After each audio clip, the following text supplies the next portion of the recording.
Today I'm talking about parables. Parables were a storytelling technique that Jesus used, and in a few of my previous videos I spoke about them, used the cubes to help illustrate what Jesus was talking about. But today I want to talk about what a parable is and why Jesus would speak this way. In today's world, we might compliment a leader, a politician, or even a journalist for being someone who tells it like it is, someone who's a straight shooter. Even in the church, preachers sometimes feel the pressure to just give us the Bible, they would say. Don't add extra stories or humor or illustrations, just tell it like it is. Well, Jesus felt this pressure too from his audience, from his closest followers even. But a lot of times Jesus didn't tell it like it is. He would tell it like it wasn't. Or he would tell it like it could be, or should be, or would soon be.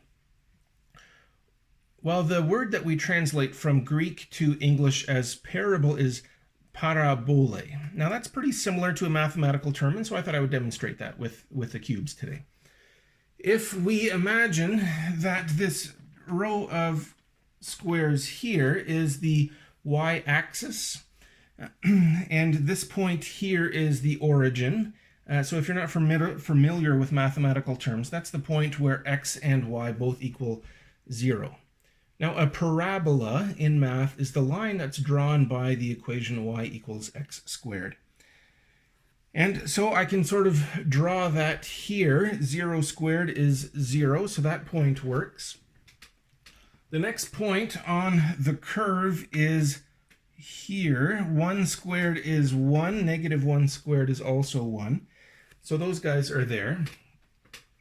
And then if we keep going, well, if x equals 2, 2 squared is 4, and then also negative 2 squared is 4. And so we could keep going. 3 squared is 9, 4 squared is 16. The curve would continue, but you can kind of see what's happening here.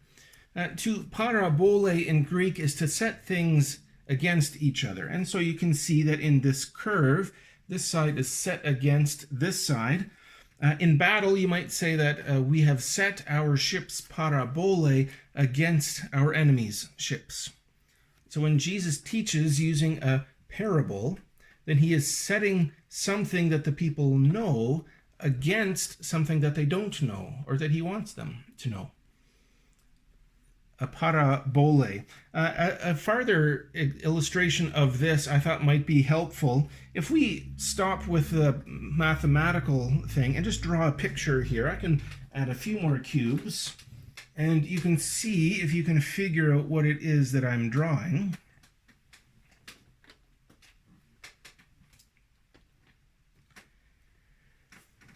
Well, you probably don't have to blur your eyes too much to see that I've drawn a calf here.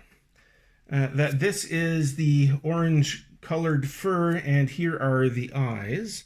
And you might be able to determine the breed, but this is supposed to be a calf.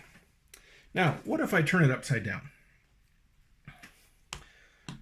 Well, then it might not be as easy to tell what it is, partly because you have fixed your eyes on what I had drawn before. And because this might be a less familiar image. So do you see anything different here? Or is this just a calf upside down? You know, Jesus said that he spoke in parables so that they, who he's talking about are the leaders. And this is from Matthew chapter 13, verse 13, he says, "The reason I talk to them in parables is that they look without seeing and listen without hearing or understanding." So, are you looking without seeing here? Or are you listening without hearing or understanding? Well, let me make this easier for you. Let me give you a different cue and to see what this is. Recently, I was in San Francisco, California, and while I was there, I met some of the local wildlife. And so I'm just going to add in a little video here of what I saw there.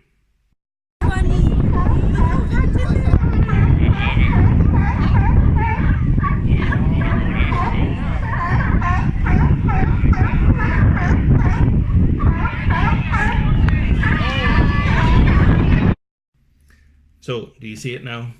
What I was hoping to draw was a California golden seal, like the ones who live there on Pier 39 in San Francisco. I've got the flippers off to the side and the head tilted back as the seal is barking at other seals or at tourists close by. So don't feel bad that you couldn't see it before if you couldn't. There were a number of things blocking you. Mentally, your head may have been stuck on the calf image that you saw so clearly before. It could be that you've never seen a California golden seal, and so that wasn't in your bank of options to choose from. And also, of course, there are limitations to the art form that's here, but I think it illustrates pretty well the limitations that Jesus was talking about. He said that the leaders heard without understanding. They listened without hearing or understanding. And why was that? Well, Jesus was talking about the coming kingdom. The kingdom of heaven would be a place of different values, a different way of living. Well, the leaders sort of benefited from the way that things were already, and they weren't in a position to appreciate or even understand a new and better way of living.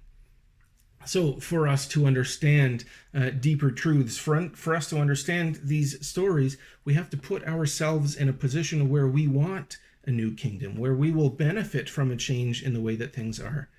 You know, there are a lot of people around us, and for them it's pretty easy to understand that a new world is possible.